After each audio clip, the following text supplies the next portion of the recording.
आज सातारा नगरपालिकेमध्ये अर्ज दाखल केला आहे, म्हणजे कोणत्या पदासाठी अर्ज दाखल केला आहे आणि कशा पद्धतीनं नियोजन असणार या ठिकाणी जीवनामध्ये प्रथमतः मी नगराध्यक्ष पदासाठी पहिल्यांदा अर्ज सादर केला आणि त्याचं प्रथम कारण नगरपालिका ही माझी मातृसंस्था आहे.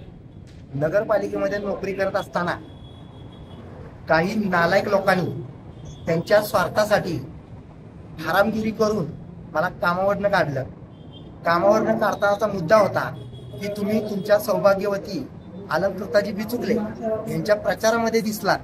एवढा मोठा अन्याय माझ्या मातीच्या या नगरपालिकेच्या मातृसंस्थेमध्ये माझ्यावर झाला आहे आणि त्या नगरपालिकेतील सगळी अंडी पिल्ली कुणीही असू दे, त्या सगळ्यांची अंडी पिल्ली मला आता बाहेर काढायची. Do or die.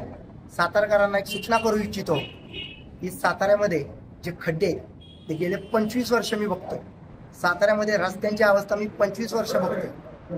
साताऱ्यामध्ये बागांची अवस्था मी 25 वर्ष बघतोय. 25 वर्ष नगरपालिकेमध्ये काम करत असताना आणि विविध लोकसभा आणि विधानसभा लढत असताना तुमचं प्रेम मिळालं, पण ठासून मी तुम्हाला सांगतो, हे नगराध्यक्षपद माझ्या पदरामध्ये टाका. तुमचा सातारा खऱ्या अर्थानं मी सितारा करून दाखवतो.